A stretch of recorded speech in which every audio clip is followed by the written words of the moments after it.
Hello, sixth period class, or second period and fourth period. This is actually me recording the notes for all of you on Tuesday for Wednesday's class as well. So I'm sorry that I'm not here today.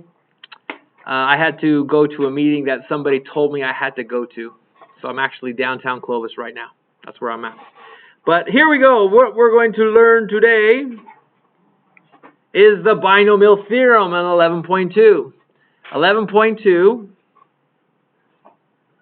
just realized I gotta try that first, then press that button. That's what I was going for. Look at that. See, I can do simultaneously show you this at the same time. Isn't that weird? Isn't that weird? Okay.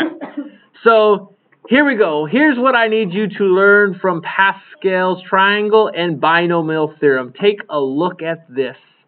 If you have your calculator right now, why don't you try pressing, let me point my arrow to one of these. Let's look at 1C0.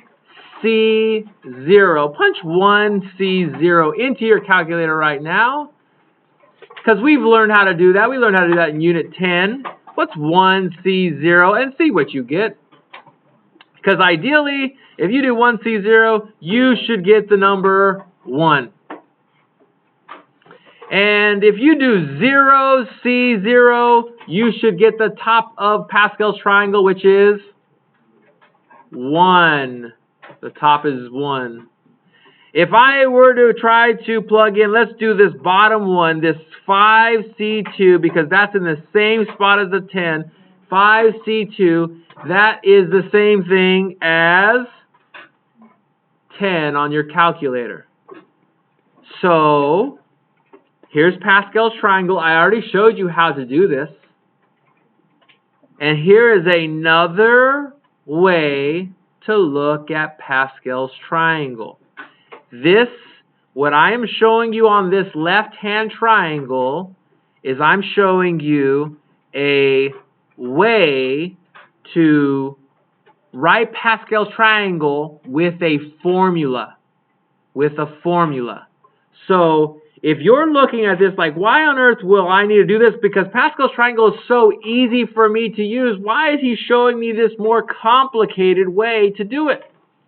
It's real simple. Because Pascal's triangle is good for up to 5, 6, 7 rows.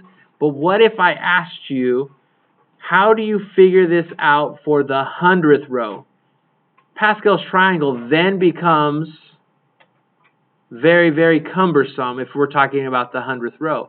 There has to be an easier way. There has to be a formula of some sort that would make this easier for me. And so this, on the left-hand side, is the basis for Pascal's triangle in quantitative form. So if I actually were to write out what the binomial theorem is, it's a really, really complicated way to write what you just did, what you learned with Pascal's triangle.